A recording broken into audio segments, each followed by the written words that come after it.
आता लक्षात येईल, मी मुद्दामून माऊलींचीच 22वी ओवी पहिल्या अध्यायातली घेतली, कारण मंगलाचरणामध्ये माऊलींनी सुरुवातीला ओम नमोची आज्ञा, देवा तोची गणेश हे सगळं केलंय, आता अभिनव वाघबेलासीने हेही केले, पण नंतर सगळी सद्गुरू वंदना आहे.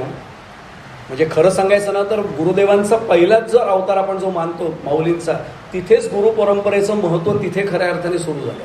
बाकी गुरुदेवांच्या आजच्या संदेशात आहेच, हे भगवान शंकरे पहिले गुरु, आणि शंकरांना आध्यात्मिक परंपरेमध्ये आदिनाथ म्हटलं जाते. आदिनाथ गुरु सकळ सिद्धांचा, मच्छिंद्रतयांचा, हे सगळं आपल्याला पाठ आहे, तो अभंगही माहिती आहे. माझा मुद्दा असा आहे की म्हणून मी मुद्दामून ओवी घेतली ती माऊलींचीच घेतली, आणि माऊलींनी काय म्हटलंय ओवीमध्ये, गुरुपरंपरा आणि तिचं महत्त्व मांडताना मला ती ओवी जास्त महत्त्वाची वाटते की मज हृदयी सद्गुरु जेणे तारिलो हा संसार गुरु म्हणून विशेष अत्यादुरु विवेकावरी. आता गुरु या संकल्पनेला अनेक पैलू आहेत. मी आजच्या संदेशामधले हे सगळे मुद्दे का नाही घेते, आपण ऐकतो, रोजच आपण ऐकतो, त्यामुळे ते सगळ्यांचे पाठही आहेत. पण मला मुद्दा म्हणून एक सांगायचं आहे, गुरुदेवांनी जो उल्लेख केलाय, फार महत्त्वाचा उल्लेख केलाय.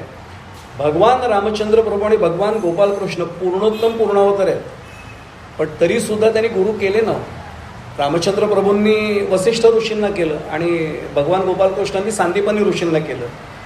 ज्या भगवान गोपालकृष्णांना जगद्गुरू म्हटलं गेलेलं आहे, कृष्णम वंदे जगद्गुरू, तरीसुद्धा त्यांनी सांदीपनी ऋषींना का केलं, आणि गुरुदेव हे आमच्या लक्षात आणून देत आहेत. याचं कारण असं, जरी भगवंताचा अवतार म्हणून भगवान महापरमात्मा विष्णू आलेले असले तरी त्यांनी दाखवून दिलं, मनुष्य देह धारण केल्यानंतर जीवाच्या कल्याणासाठी सद्गुरूंना शरण जावंच लागतं, त्याशिवाय तरणोपाय नाही.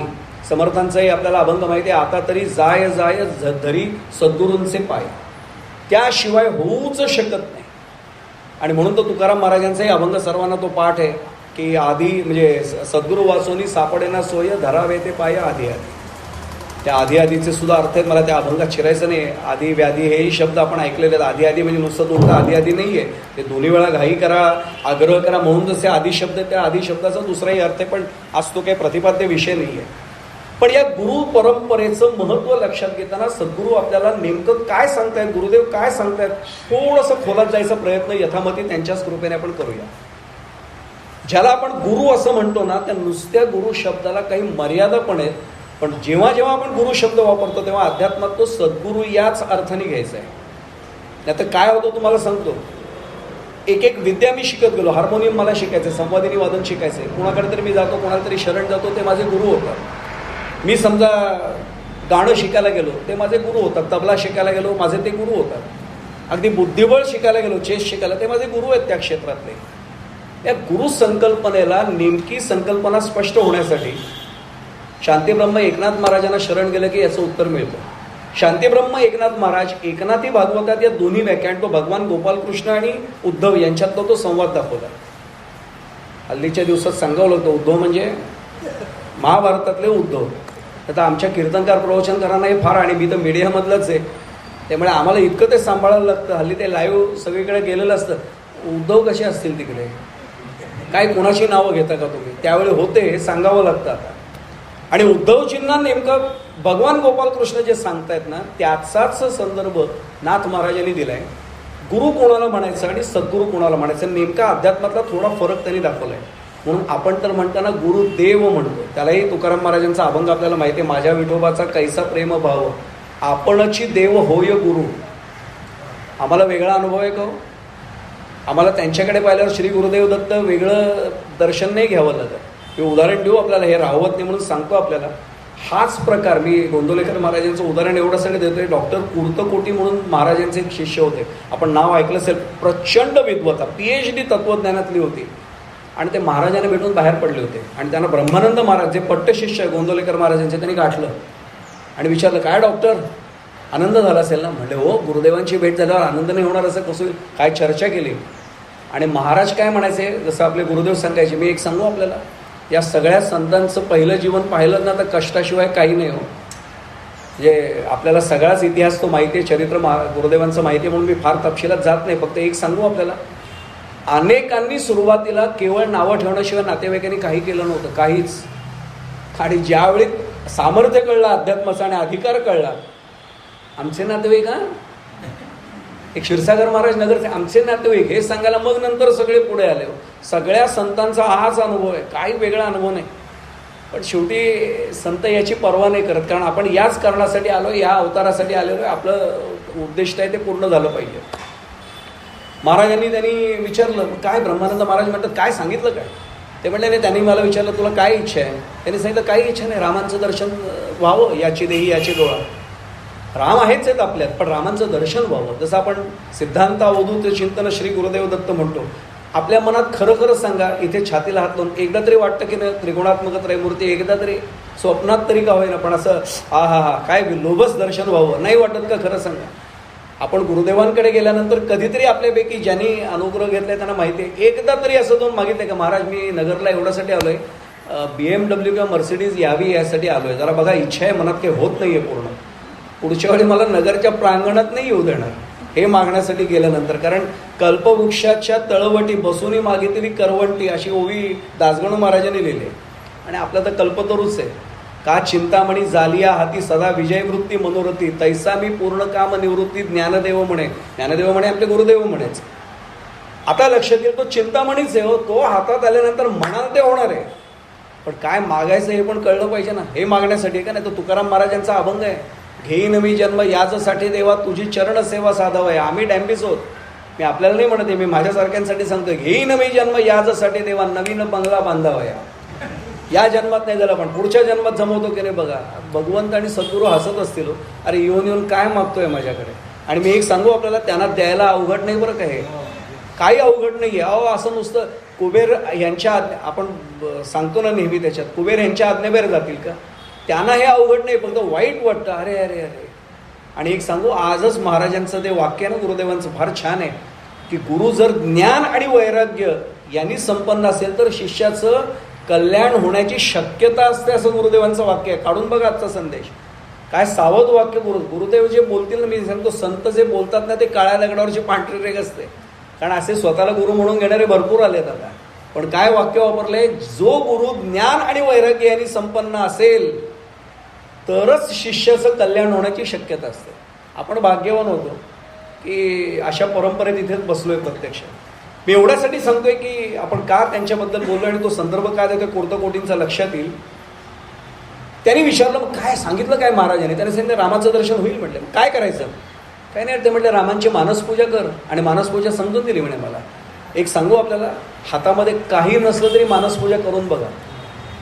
अहो देवाला शेवटी एवढी सवय होते ना, जर गुरुदेवांची मानसपूजा उद्यापासून करा प्रयत्न सुरू, एक ठरलेली वेळ ठरलेला असेल, मी जाहीरपणाने सांगतोय, मानसपूजा करून बघा. जर 3 किंवा 4 महिने मानसपूजा एक दिवस खंड न पडता सुद्धा जर सुरू राहिली, आणि एक दिवशी जर खंड पडला, स्वप्न तरी पडेल किंवा कोणतरी येऊन काहीतरी तुम्हाला संकेत देऊन एक वाक्य सांगेल, मानसपूजेचं एक फार छान आनंद असतो. एवढंच काहीतरी वाक्य म्हणतील, खाडकन आपल्याला पडेल, गुरुदेवाने पाठवलंय. कारण देवाला, समर्थांचं वाक्य आहे, देवाला सवय लागते म्हणे, देव लाचावतो, हे समर्थांचं वाक्य आहे. पूजेसाठी काय देवाला कमी नसतं काही हो, पण इथनं भक्तिभाव जो अर्पण करणारा भक्त असेल तर देव वाट पाहतो, माझा कुठे भक्त आज कुठे गेला. यांनी एवढंच विचारलं, रामांचं दर्शन? हो म्हणे, रामांचं दर्शन हवं. मग गुरुदेव काय म्हणले म्हणे? त्यांनी एवढंच सांगितलं, रामांची मानसपूजा कर. ब्रह्मानंद महाराज हसले. कोर्तकोटी डॉक्टर विद्वानच, तत्वज्ञानाचेच PhD. ते म्हटले, त्यांना बुवा म्हणायचे, बुवा तुम्ही हसताय का? ते म्हटले, महाराजांचं कामच आहे रामांची मानसपूजा कर. मी जर गुरुदेव असताना गेलो असतो, मला काय सांगितलं असतं, दत्तगुरूंची उपासना नियमित पाहिजे, त्रिगुणात्मक त्रयमूर्ती, सगळं समजून दिलं असतं. माझ्या रोज पाया पडायला हे नाही सांगायचे, ते सांगतात तिथेच. ते म्हणे महाराजांचं कामच आहे रामांची मानसपूजा कर सांगणं, पण तुला शॉर्टकट हवं आहे का? म्हणले हो म्हणे, आवडतं ना. हो म्हणे, एकच काम कर, महाराजांचीच मानसपूजा पहिली कर, मग रामांची कर. ते म्हणले का? ते म्हणले राम महाराजांना सोडून राहील कुठे? म्हणले यावंच लागेल. तसं गुरुदेवांना जर शरण गेलं, दत्तगुरू कुठे आहेत? दुसरीकडे.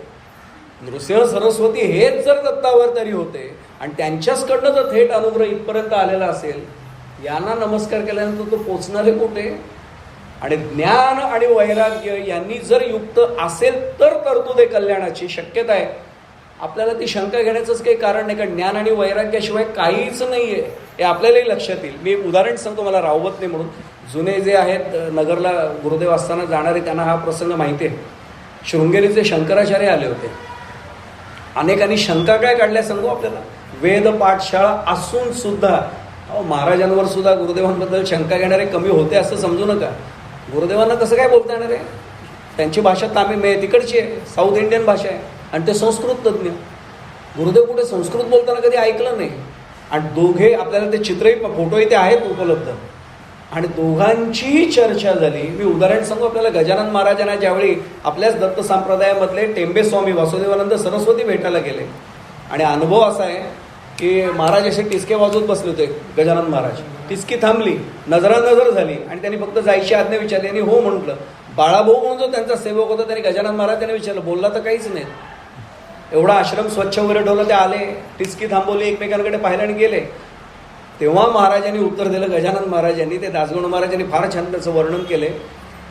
गुरोस्तु मौनम व्याख्यानम शिष्यास्तु छिन्न संशय, याचं उत्तर मिळेल. आणि आजच्या संदेशात गुरुदेवांनी तेही सांगितलंय.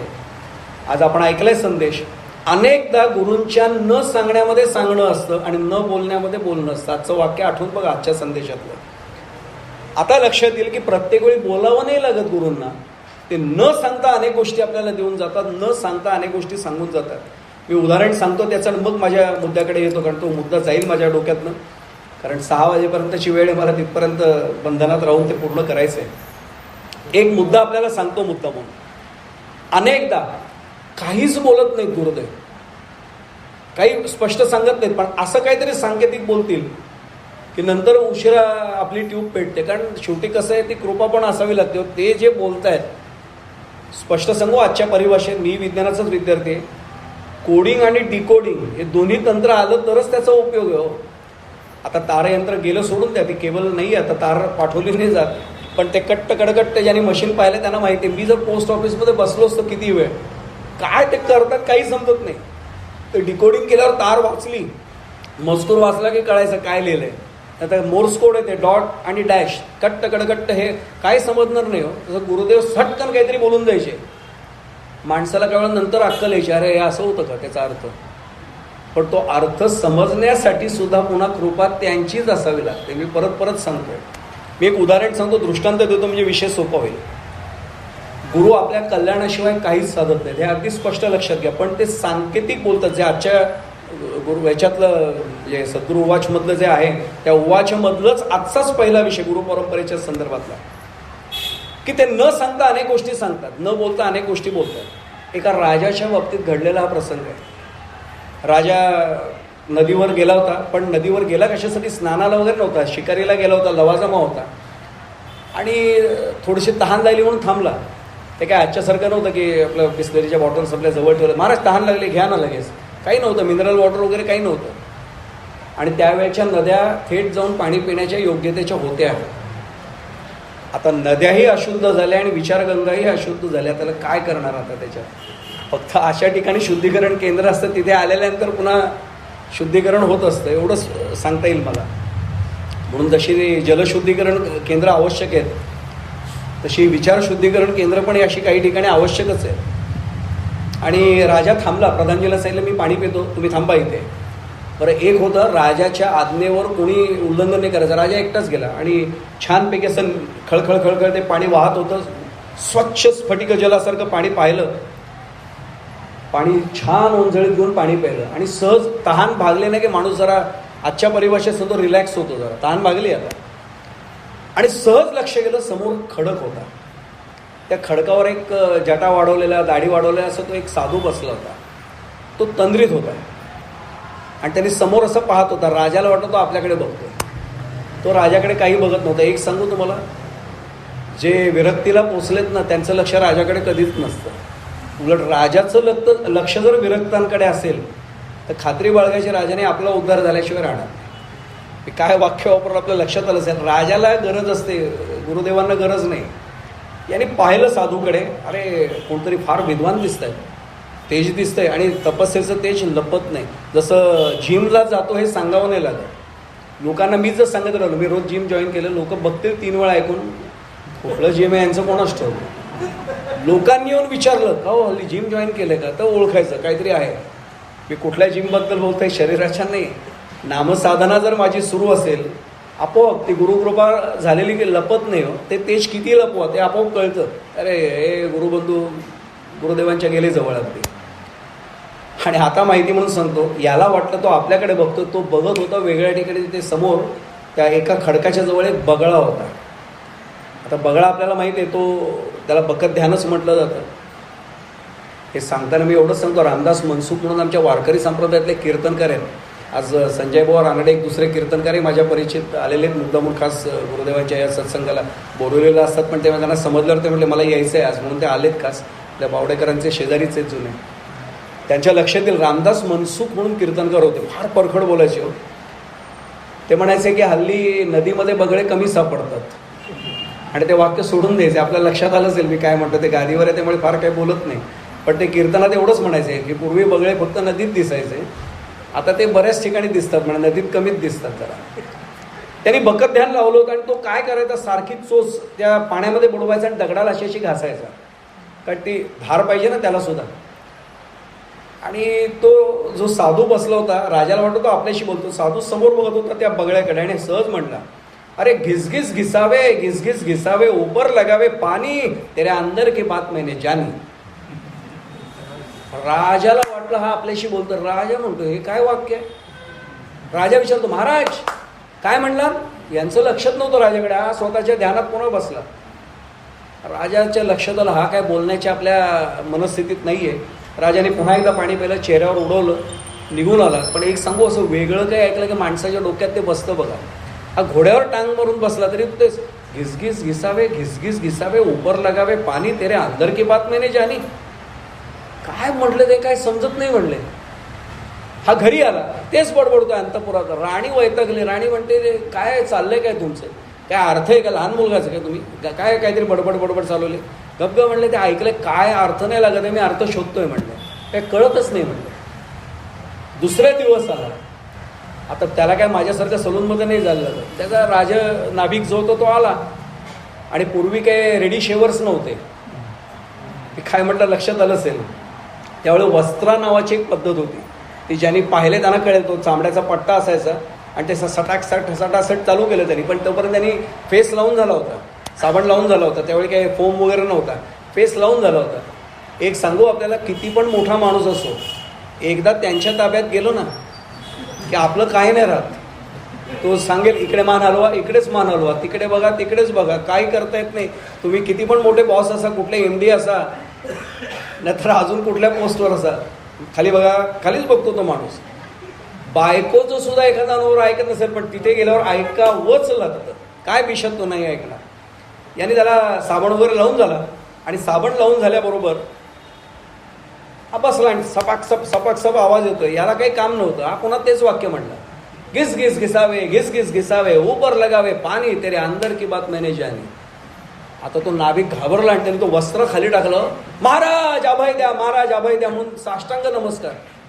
ते म्हणतात अरे काय झालं काय तुला, मी तुला नाही बोललो, मी मायाशी. महाराज तुम्ही राजे आहात, मला माहिती आहे तुम्ही सांकेतिक काय बोलताय ते. महाराज पण हे माझं नाही आहे, हे प्रधानजींचं आणि तुमच्या राणी सरकारांचं काम आहे. याला काय कळेच ना, पण राजा होता, बुद्धिमान होता. समोर बस म्हणले, अभय दिलं, काय सांग. महाराज मला खरंच अभय द्या, मला शिरच्छेद नका करू. नाही करणार म्हणले, पण सांग. तो म्हणला नाही तुम्हाला मूलबाळ नाही ना, राणी सरकार आणि प्रधानजींचं झेंगट 3 महिने सुरू आहे म्हणले. त्याने मला विश्वासात घेतलं, तुला 2 गावं इनाम देईन, पाहिजे 10 गावं इनाम देतो, नाहीतरी तूच शस्त्र घेऊन जवळ जाऊ शकतो. करता करता आज एवढंच करून टाक फक्त, बाकी तू काळजी करू नको. नवीन प्रधानजीच राजा होणार आहे, त्याचा मुलगा पुढचा राजा होणार आहे, आम्हीच सगळं राज्य आमच्या ताब्यात येणार आहे, एवढंच करून टाक. राजाने साबण पुसला, घोड्याला टांग मारली, पुन्हा नदीवर गेला. अरे आज हा माणूस नसता. सहज बोलणे हितोपदेश करुणी सायास शिकविते, हे सद्गुरूंचं आपल्या जीवनातलं कार्य. सांकेतिक बोलतील, त्याचा अर्थ, म्हणून मग अशी शब्द वापरला, कोडिंग अँड डिकोडिंग. डिकोड नाही करता आलं की ते बोलूनही आम्हाला काही कळत नाही. म्हणून आमच्या जीवनामध्ये सद्गुरूंची आवश्यकता आहे, फक्त ते काय सांगतील त्याच्यावर आमचा विश्वास पाहिजे पहिली गोष्ट, तरच गुरु परंपरेचं महात्म्य आपल्याला कळत जातं. मी एक साधा प्रश्न विचारू, थोडं गांभीर्याने माझ्या मनात नेहमी चिंतन येतं. नृसिंह सरस्वती स्वामींची गुरुदेवांची भेट होणं काय भाग्य असेल हो. प्रत्यक्ष म्हणजे खरं तर मला पुन्हा भरून येतं खरं. आमच्या जसं काही विशिष्ट असेल बघा, म्हणजे जसं समर्थ रामदास स्वामींना प्रत्यक्ष प्रभू रामचंद्र आले आणि त्यांनी अनुग्रह दिला, गुरुदेवांना नृसिंह सरस्वती स्वामींनी अनुग्रह दिला, म्हणजे प्रत्यक्ष दत्तगुरूंनी अनुग्रह दिलाय. माझे हात जोडून प्रार्थना, हे कधीच विसरायचं नाही. आपल्याला काय वाटतं, नृसिंह सरस्वती स्वामी म्हणजे एक संन्यासी, यतीवर आपण त्यांना यतीवर मानतो, पण होते कोण नृसिंह सरस्वती? प्रत्यक्ष दत्तगुरू. अहो, ज्यांना दत्तगुरूच प्रत्यक्ष गुरु म्हणून प्राप्त झाले, त्यांचा अधिकार आता मी वेगळं सांगण्याची काही आवश्यकता उरते का? हाही माझ्या मनातला खरं तर प्रश्न आहे. पण माझा प्रश्न एवढाच आहे, नृसिंह सरस्वतींनी गुरुदेवांना अनुग्रह दिला, आमच्यासारख्या सर्वसामान्य जीवांना असे थेट का नाही अनुग्रह मिळत? त्याचं कारण सांगतो. वैकुंठवासी धोंडा महाराज देगलूरकरांनी त्याचं उत्तर दिलं आहे. मी मुद्दामून हा प्रसंग सांगतो बरं का. मी स्वतः 6 किंवा 7 वर्षाचा असताना वडील मला घेऊनच जायचे. आज जे मी कीर्तन क्षेत्रात उभा आहे ना, त्याच्यात अनेक जे घटक आहेत त्यात माझे बाबा एक कारणीभूत आहेत. घेऊन जायचे, बस ऐकायला, गोष्ट ऐक. आणि मी तर हात जोडून सांगतो, आपापल्या घरातल्या लहान लहान मंडळींना नाही समजलं तरी चालेल, पण कीर्तन प्रवचनाला घेऊन जायचं. त्याशिवाय ही परंपरा पुढे नाही चालत. लोकांच्या मनात एवढं बसलं, रिटायरमेंट नंतरच फक्त बघू. अहो, फार स्पष्ट बोलू का आपल्याला? रिटायर या शब्दाचा अर्थ कळला पाहिजे. आधी टायर्ड माणसाची काय अवस्था असते, हा रिटायर्ड आहे. माझा मुद्दा लक्षात आला असेल. म्हणजे मला थोडक्यात माझ्या ऑफिसमध्ये, मी रिटायरमेंटच्या वयाच्या पुढचाच आहे बरं का, काही काळजी करू नका. म्हणजे आम्हाला ऑफिसमध्ये काय सांगतात, आता उद्यापासून नका येऊ. हां का, म्हणजे आता तुमच्या सेवेची खूप तुम्ही सेवा दिलीत, येऊ नका नाही सांगत, तुमच्या सेवेचं आम्ही हे देतो, काय म्हणतात त्याला, आमच्या मनातली, याचा अर्थ उद्यापासून तुम्ही इथे यायला लायक नाही आता उरलं, तुमचं शरीर थकलंय आता. नारळ, अगदी बरोबर आहे, नारळ येतो. आणि आजच मी बातमी वाचली बरं का, आपल्याला येईल ती उद्या, आजच इंटरनेटवर आमच्या पत्रकारांच्या ग्रुपवरती फिरते की सरकारी याच्यात तो निर्णय येतोय की ज्यांची पेन्शनच्यासाठीची, जुन्या पेन्शनची स्कीम, जुने लोक, त्यांची तेवढी सर्व्हिस झाली, पण आता ज्यांची शारीरिक क्षमता कमी असा अहवाल आहे, त्यांना घरी बसवा. हे आजचं तुम्हाला बातमी सांगतोय जाता जाता. हे आज आमच्या नेटवर, आमच्या पत्रकारांच्या ग्रुपवर आलेली गोष्ट आहे. मी एवढ्यासाठी सांगतोय की हे ज्याला आपण काय म्हणू, रिटायर झाल्यानंतर हे करण्याचं काम नाही, हे तरुण वयाचंच काम आहे. मी विषय आपला चालला होता एवढ्यासाठी की सद्गुरूंना शरण तर जायचं आहे, पण गुरु कशासाठी आवश्यक आहे आपला, तो खरा विषय चालला होता. मी एक प्रश्न सांगू तुम्हाला. नाथांच्यापासून खरं आपण आलो होतो, हरिदासाची कथा पुन्हा मूळ पदावर आली पाहिजे, पण संत कशासाठी येतात आमच्या आयुष्यात, तो मुद्दा स्पष्ट करून तिथे जातो. आणि आमच्या बुवांच्या लक्षात येईल, आम्ही कीर्तनकारांचं एक असतं, कुठलाही मुद्द्यावर गेलं तरी मूळ मुद्दा सोडत नाही, तिथे परत येणारच. परत कशासाठी संत येतात, गुरुदेव का आले आमच्या आयुष्यात, याचं उत्तर सांगतो. आणि एक सांगू आपल्याला, आपण पटकन म्हणतो, मी नगरला गेलो आणि क्षीरसागर महाराजांना मी गुरु केलं, चूक. त्यांनी मला शिष्य करून घेतलं. मी फार जबाबदारीने वाक्य सांगतो, मी कोण त्यांना गुरु करणार? त्यांनी मला शिष्यत्व बहाल केलं, हा त्यांचा मोठेपणा आहे. मी माझं भाग्य आहे. आणि खरं सांगायचं तर मी एवढ्यासाठी सांगतोय, गुरु परंपरा आपण पाहतोय म्हणून. संत काय येतात हो? धोंडा महाराजांनी एका कीर्तनात, मी अक्षरशः लहान होतो, पण मी सगळ्यांकडे मुद्दाम, लहान असताना सगळीकडे बघून चालायचं, त्यांनी एक प्रश्न विचारला. इथे समोर बसलेल्या श्रोत्यांपैकी सज्जन कोण कोण आहेत, त्यांनी हात वर करा म्हणते. मी लहानच होतो, मी म्हटलं कोण कोण आहेत बघू तर खरं आपल्या गावातले सज्जन कोण. कोणीच नाही हात वर केलं हो. महाराजांनी काही नाही बघितलं, 2 मिनिटं दिली, चला वेळ संपली म्हणे, कोणीच नाही हात वर केला. हरकत नाही म्हटलं, दुसरा प्रश्न विचारतो, दुर्जन कोण कोण आहेत, त्यांनी हात वर करा. आता म्हटलं तो अधिकच उंचवून मी बघितलं, म्हटलं कोण कोण आहेत बघू तर खरं, कोणीच नाही हात वर केला. महाराज म्हटले मला कल्पना होती, कोणीच नाही करणार. याचं कारण काय उत्तर दिलं असेल त्यांनी विचार करा. ते म्हटले भक्त प्रल्हाद असेल, ध्रुवबाळ असेल, यांच्या इतकी भक्ती, त्याला सज्जनता म्हणतात. करू का आम्ही म्हणे, हत्तीच्या पायाखाली दिलं, कड्यावरनं लोटलं, तेलाच्या कडेत दिलं तरी भक्ती मार्ग सोडला नाही. आहे का म्हणले आमची निष्ठा एवढी? नाही आहे ना. मग आम्ही एवढे सज्जन नाही आहोत. जे भक्त प्रल्हादासाठी देव आला, आमच्यासाठी नाही येणार. आम्ही दुर्जन आहोत का? किती दुर्जन म्हणले. कंस देवकीची बाळ आपटून 6 मारली, 7वं देखील मारायचा प्रयत्न केला, ती कन्या उडून गेली, ती मायाच होती. एवढं दुर्जन आम्ही आहोत का म्हणले. रावण पार्वतीला सुद्धा मागितलं होतं भगवान शंकरांकडे, आपल्याला माहिती आहे, आत्मलिंग मागितलं, आणि सीतेला तर पळवूनच आणलं होतं. आहोत का म्हणले एवढं दुर्जन आपण? नाही ना म्हणले. तो आपल्यासाठी कसा येणार म्हणे भगवान परमात्मा. आणि त्यांनी पुन्हा भगवद्गीतेचा संदर्भ दिला. आता लक्षात येईल गुरुपरंपरा आणि तिचं महत्त्वाला मी हा संदर्भ का देतोय. त्यांनी सांगितलं भगवंताचं वचन काय भगवद्गीतेतलं, परित्राणाय साधूनाम विनाशाय च दुष्कृताम. तो मधला मार्ग नाही पत्करत. तो म्हटला जे सज्जन आहेत त्यांचं रक्षण करण्यासाठी मी येतो. हिरण्यकश्यपूचं पोट फाडलं शेवटी, का माझ्या भक्ताला नाही त्रास द्यायचा. तो सज्जनांच्या परिहारासाठी येतोच, तारणहार म्हणून येतो. नाहीतर विनाशायाचे दुष्कृता, रावणाला मारण्यासाठी आला. अहो कंसाची काय विरोधी भक्ती असेल हो.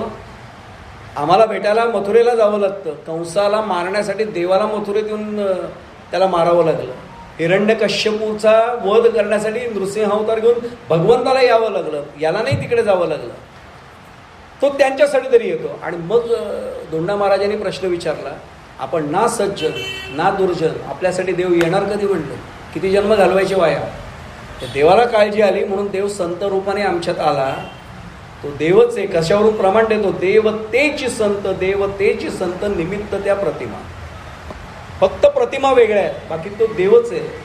आणि म्हणून आपणची देव होय गुरु, मगाशी जो संदर्भ दिला, याचा अर्थ जे गुरुदेव आपल्या आयुष्यात आले ते प्रत्यक्ष भगवंतच आहे. पण थेट भगवंताची भेट माझी शक्य नाही, कारण मी ना सज्जन मी ना दुर्जन, मी मध्यम मार्गी आहे. सोयीनी सज्जनता सोयीनी दुर्जनता हे होतच. मी अगदी सांगू, आपल्याला चुकून एखादी गोष्ट काही वेळा आपल्याला खोटं थोडीशी बोलावी लागते, पण आपण त्याचं समर्थन करतो. मी चांगल्यासाठी बोललो आहे, हेतू माझा चांगला आहे. दुसऱ्याचं वाईट व्हावं हे मी केलंय का? मी चांगल्यासाठीच बोललोय. त्यांनाही माहिती असतं सगळं. आणि एवढं सांभाळून घेण्याचा वेळ त्यांना नाही. तो म्हणतो परित्राणाय साधूनाम विनाशायचे दुष्कृतम. जे खळांची व्यंकटी सांडो, हा वेळ फक्त संतांकडे. ते खळांचं निर्धारण नाही करत. ते म्हणतात खळांची व्यंकटी सांडण्यासाठी, वक्रपणा सांडण्यासाठी मी येतो.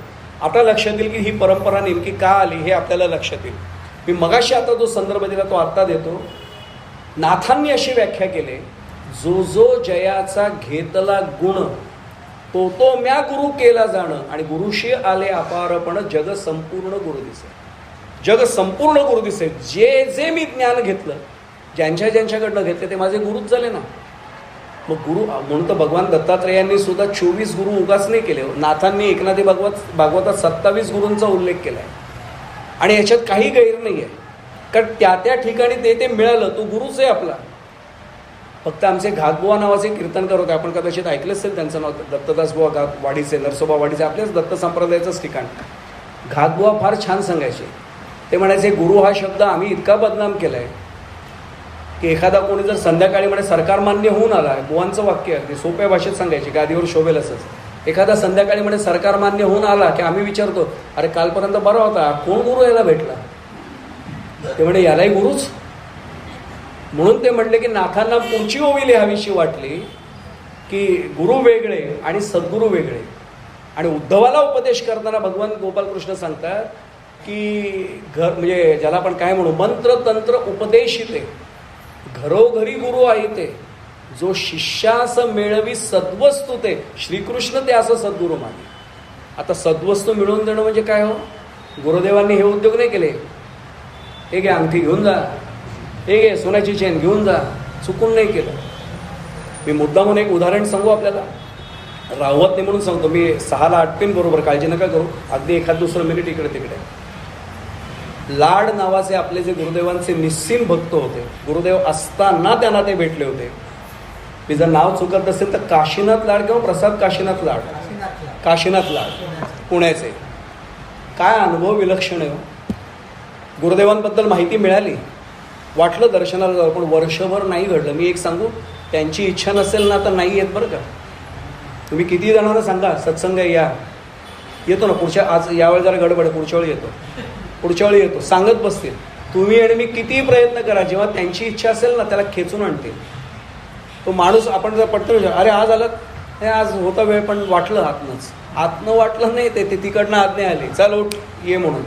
त्यांनी बोलवल्याशिवाय नाही होतो. आणि मी सांगू, मगाशी म्हटलं ना आम्ही गुरु केले असं म्हणतो, किती चूक आहे. अहो स्वामी रामकृष्ण परमहंस आणि नरेंद्र, त्यावेळी विवेकानंद नव्हतं, एकत्र आले समोरासमोर. रामकृष्णांच्या डोळ्यात पाणी आले आणि तेवढंच म्हटले, नरेंद्र अरे किती वाट बघायला लावलीस, किती वाट बघायला लावलीस. पण जेव्हा ती गाठ पडायची होती तेव्हाच पडते. मी पुढचं वाक्य सांगतो, पती पत्नींच्या गाठी वरती होतात हे म्हणत असतात ना, त्याच्यापेक्षा गुरु शिष्यांच्या गाठी वरती असतात. ज्या गोंदवलेकर महाराजांचा मगाशी मी संदर्भ दिला, आपल्याच दत्त संप्रदायातल्या माणिक प्रभूंकडे गेले होते, देव मामलेदारांकडे ते गेले होते, स्वामी समर्थांकडे गेले होते, मांडीवर बसून आशीर्वाद दिला, पण सांगितलं मी नाही तुझा गुरु, तुझे गुरु तुला योग्य वेळी मिळतील. आणि मग सद्गुरू तुकामही त्यांच्या आयुष्यात आले. प्रत्येकाचे गुरु ठरलेले तो, प्रत्येकाचे गुरु ठरले. आणि त्याच्या पलीकडे जो सांगू, गुरुदेवांचं आजचंच वाक्य रावत नाही म्हणून सांगतो, काय वाक्य गुरुदेवांनी वापरले. गुरु ही व्यक्ती नसते, गुरु हे एक तत्व आहे. आजच्याच संदेशातलंच मी गुरुदेवांचंच वाक्य सांगतोय. आणि आम्ही काय चूक करतो सांगू, तुमचे गुरु आमचे गुरु ना ते उंच आहेत, त्यांची अशी अशी तब्येत आहे, त्यांना अशी अशी दाढी आहे. अहो ते व्यक्तीचं वर्णन झालं. व्यक्ती म्हणजे सद्गुरू आहेत का? आणि मग आम्ही काय वेळा काय करतो, पटकन एक उदाहरण सांगतो. म्हणजे मला याच्यामध्ये हरपुड्यांशी बोलताना आमचा नेहमी विषय होतो. एखाद्याला म्हटलं ना, अरे सत्संग नाही, आमचे गुरु वेगळे आहेत. अरे गुरु व्यक्ती म्हणून वेगळे आहेत, गुरु तत्व एकच आहे ना. आकाशात पतितम तोयम यथा गच्छति सागरम, कुठेही नमस्कार कर, पोचणारे तिथेच. पण आम्हाला हेही काही वेळा लक्षात येत नाही. मी विषय काय सांगतोय, जो शिष्यास मिळवी सद्वस्तू, ते सद्वस्तू कुठली हो? प्रत्यक्ष थेट भगवंताचं दर्शन. याची देही याची डोळा. मी पुढे जाण्यापूर्वी वाक्य सांगू. आम्ही कीर्तनकार सुद्धा अनेकदा चुकीचं वाक्य वापरतो. देवाची प्राप्ती व्हावी असं वाटत असेल, अहो प्राप्ताची प्राप्ती दोष आहे. तो प्राप्तच आहे ना. तैसा हृदयामध्ये मी रामू, असता सर्व सुखाचा आरामू, की भ्रांतासी कामू विषयावर. तो आहेच आहे ना आतमध्ये. फक्त अडचण काय माहितीये का? अडचण एवढीच आहे की जे समर्थांनी प्रत्यक्ष अभंगातनं म्हटले, देव जवळी अंतरी पण भेटी नाही जन्मांतरी. ती भेटी व्हावी यासाठी गुरुदेव असतात. मग जो शिष्यास मिळवी सद्वस्तू, ते श्रीकृष्ण सद्गुरू त्यास मानी. आता नेमकं गुरु, शिक्षक आणि सद्गुरू याच्यातही अनेकदा गडबड अनेक जण करतात. माझा शाळेतला कोणी शिक्षक असेल, मी स्वतः शिक्षकेपेक्षा 40 वर्ष आहे. आम्ही लोकांना सांगतो, बाबा शिक्षक दिन आमच्यासाठी साजरा कर, गुरुपौर्णिमा आमच्यासाठी नाही. मी काय म्हटलं लक्षात आलं असेल. शिष्य आणि गुरु ही नात्याची परंपराच वेगळी आहे. पण आम्ही काय पटकन करतो की गुरुपौर्णिमेला आणि शिक्षक दिन एकच समजतो. मी एक साधा प्रश्न विचारतो, गुरु काय करतो आणि शिक्षक काय करतो यातला फरक थोडक्यात सांगू. आपण कीर्तनात ऐकलेला असेल कदाचित दृष्टांत. 6-7 जण 10 जणांचे एक संघ असतो, चमू असतो. तो तीर्थयात्रेला जाऊ, आणि चांगली इच्छा आहे. पर त्यावेळी पायी तीर्थयात्रा, मुखी रामनाम हाची माझा नेम सिद्धी नाही, चालत चालत निघाले होते. आणि गेले तिथपर्यंत आणि नेमकी नदी पाहिली आणि थांबले. अरे म्हणजे चौकशी करून यायला पाहिजे, कारण त्यांना कोणालाही पोहता येत नव्हतं. जुन्या काळची गोष्ट आहे. रडत बसले. कुंच्या मायासारखा एक चालला होता गृहस्थ. तो म्हटलं कशाला रडतंय बाळांनो, तरुणात रडू नये, असं देवाच्या दाराशी आलाय, मंदिर इथे आहे जवळ, दर्शनाला जा. रडत काय बस, दर्शनाला चालू आहे म्हटले. मग दर्शनाला आले, इथे रडत काय बसतंय? नाही आम्हाला पोहता येत नाही ना. म्हटले नदी आहे मध्ये, जाऊ कसं? मी पुढे जाण्यापूर्वी सांगू, आपल्याही वाटेत नदी आहे, फक्त नदी नाही, आपल्या वाटेत समुद्र आहे मोठा. कुठला समुद्र आहे? भवसागर आहे. कसं जायचं? म्हणून तर तिथे आलोय आपण. मी काय म्हटलं लक्षात आलं असेल, ज्या आद्यशंकराचार्यांची आज जयंती आपण साजरी करतोय, आणि या निमित्ताने खरं तर मला सेवा आपोआप माझ्या वाट्याला पुन्हा आलेली आहे. इतकं झकास तरी सांगितले. प्रश्नोत्तराच्या स्वरूपात शिष्यांशी त्यांचा संवाद तो झालेला आहे की अपार संसार समुद्रमध्ये निमज्जतो मे शरणम किमस्ती. एवढ्या अपार अशा या भवसागरातनं मी तरुण जावं, बुडू नये म्हणून मी नेमकं काय करावं, कोणाला शरण जावं? आता काशी विश्वनाथाचे ते भक्त होते म्हणून त्यांनी उत्तर काय दिलं, गुरोः कृपालम कृपया वदयत विश्वेश पादांबुजे दीर्घ नौका. आपण त्याच दीर्घ नौकेत बसलोय ना. त्यामुळे आपल्याला त्या भवसागराची आता चिंता नाही उरली. आता ते काळजी. मी एक त्याच्या पुढे जाऊन सांगतो, मला राहवत नाही म्हणून. माझे हात जोडून एक प्रार्थना राहील आपल्याला. खूप माझ्यापेक्षा अधिकाराने, अभ्यासाने, वयाने सगळ्याच बाबतीत मोठे असलेले आपण आहात. फक्त कदाचित मला गुरुदेवांनी ह्या आज्ञा केली असं समजून मी त्या भावनेने हे माझं हे सांगतोय, मनोगत सांगतोय. हां आहे आहे हां, हे सेल संपलाय बोलतो.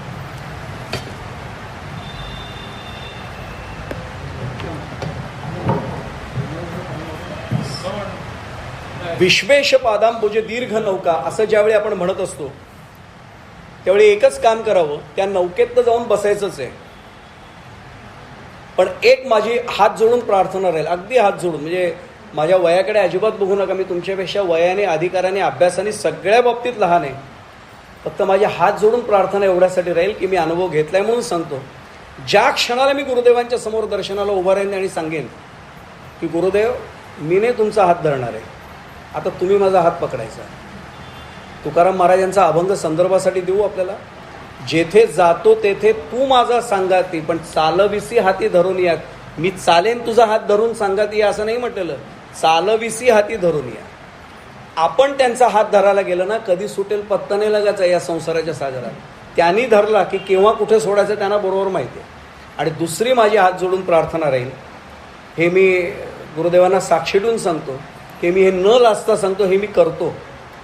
बाहेर जेव्हा घराच्या बाहेर जरी पाऊल टाकायचं असेल तरी एकच करावं, गुरुदेवांना सांगून करावं, गुरुदेव असं असं जायचं बरं का, चला निघूया आपण. आणि माहिती म्हणून सांगतो, ज्या क्षणाला मी हे प्रामाणिकपणे सांगतो गुरुदेवांना की असं असं इथे निघालो, चला ना गुरुदेव आपल्याबरोबर, अनुभव घेऊन बघा. मी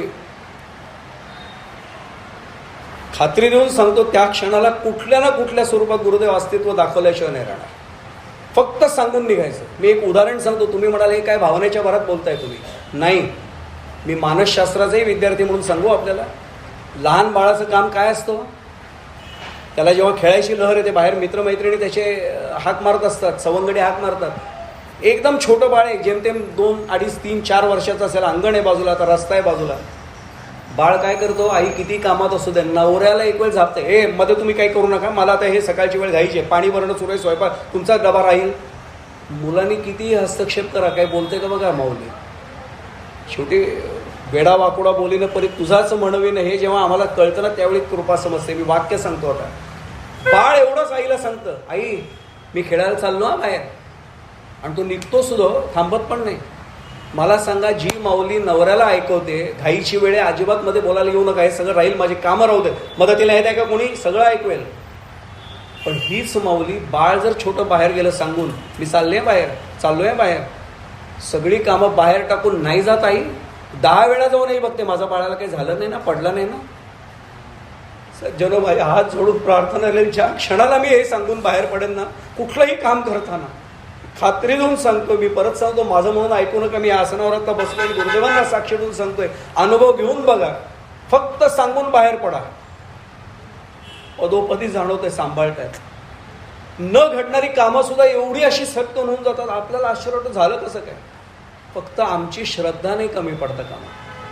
मी एक सांगू आपल्याला, बाबा बेलसरेंचं नाव आपण नक्की ऐकलं असेल. बाबा बेलसरे छान वाक्य सांगायचे की ते म्हणजे शिकलेली माणसं अध्यात्मात उलट मागे पडतात.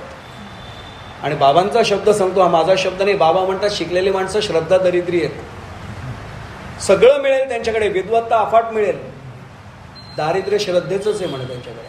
नाही, पण असं केलं तर काय लगेच होणार आहे. आता गुरुदेव काय फोटो ते काय येणार आहेत, असं कुठे. ते नमस्कार करतो, मी मानतो, पण एवढं ते काय त्यांना काय असं इथे येणं शक्य आहे का, नाहीच येणार मग. आणि येतीलच ही खात्री बाळगा. आणि तसं आवाहन करून बघा बाहेर पडून. मी पुन्हा सांगतो गुरुदेवांना साक्ष ठेवून, अनुभव नाही आला ना, पुन्हा कधीतरी भेट होईल तेव्हा मला जरूर सांगा, नाही आहे ते अनुभव, आलाच पाहिजे अनुभव. आणि म्हणून आपल्या दृष्टीने हे नुसते गुरु परंपरेतले गुरु नाही आहे, ते सद्गुरु पदाला पोचले. कारण शिष्यास मिळवी सद्पुस्तुते. आपण लाडांचं मगाशी उदाहरण सांगितलं होतं, तोही मुद्दा सांगतो. काय गुरुदेव सांभाळतात हा विषय आपला चाललाय. अहो, पगारासाठी म्हणून ते कामाला त्यांना जायला लागायचं. आपल्याला माहिती आहे तो प्रसंग सगळ्यांना, बहुतेक वाचलाही असेल कदाचित, पण मी थोडक्यात सांगतो. नेमकं खाजगी जीपसाठी उभे होते, आणि आधी त्यांनी वाचलं होतं, मग गुरुवाणी वाचल्यानंतर ते अस्वस्थ झाले आणि गुरुदेवांना भेटायचं.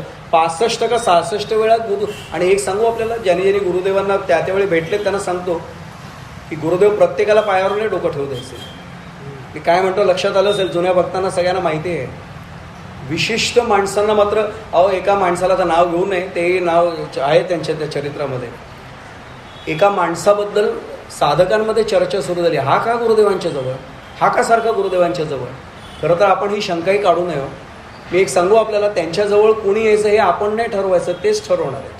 पण तरी चर्चा झाली आणि गुरुदेव त्यावेळी होते. गुरुदेवाने हसले, काही बोलले नाही. तो माणूस नसताना चर्चा केली.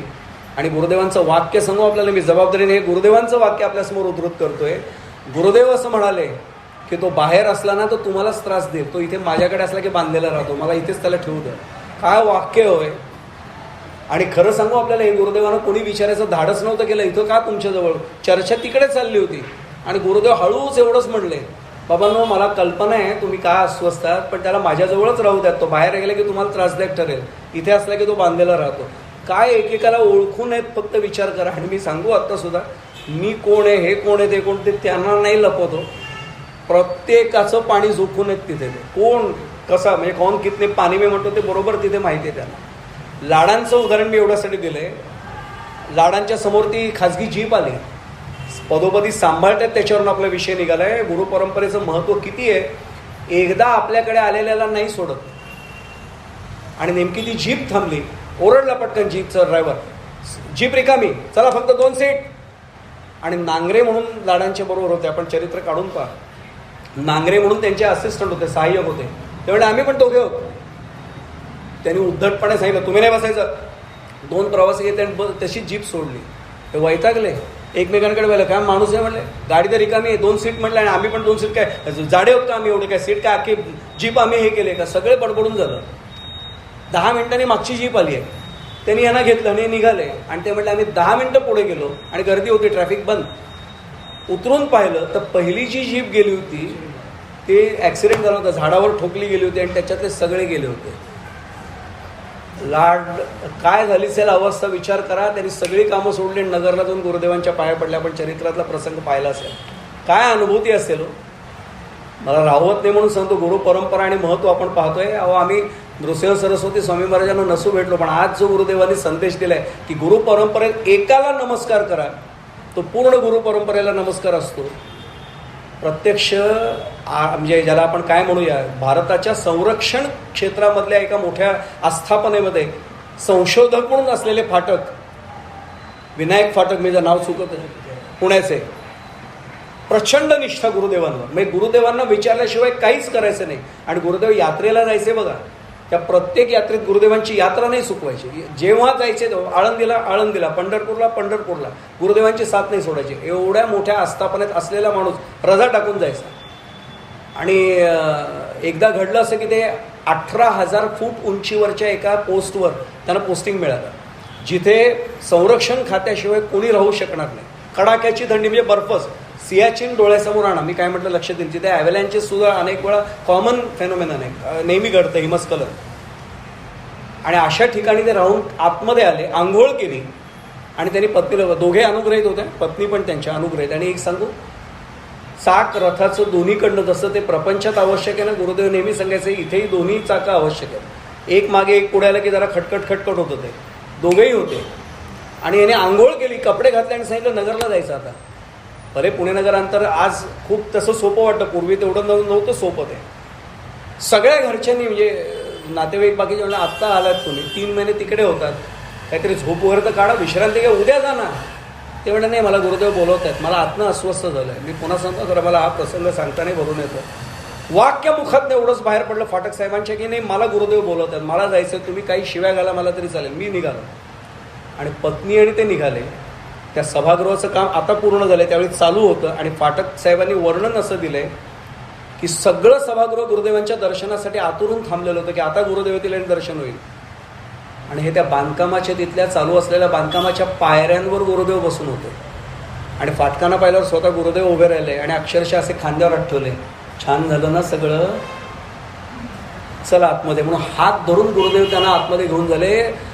फाटक अक्षरशः ढसढस रडले. एवढा मोठा ऑफिसर संरक्षण खात्यातला, 3 महिने नको असलेल्या परिस्थितीत राहिलेला, पण तो आतमध्ये सांगतोय मला गुरुदेवांची आज्ञा, मला बोलवत आहेत ते. मी एक प्रश्न विचारू, गुरुदेवांची आज्ञा फक्त फाटकाने आणि मला नाही आहे का हो? गुरुदेव पक्षपात करतील? जरूर. हो बापरे, गुरुदेव स्वतः आम्ही ऐकलं ते पाठकाला बोलून आला, त्यांचे मला आठवले पाठक कोण आले तिथे. ही गोष्ट आम्ही स्वतः बघितली, पाहिलेली आहे. हो, जेव्हा बावडेकर सुद्धा आमच्याबरोबर होते, नितीन सेवेकर होते, नाडगी आमच्याबरोबर.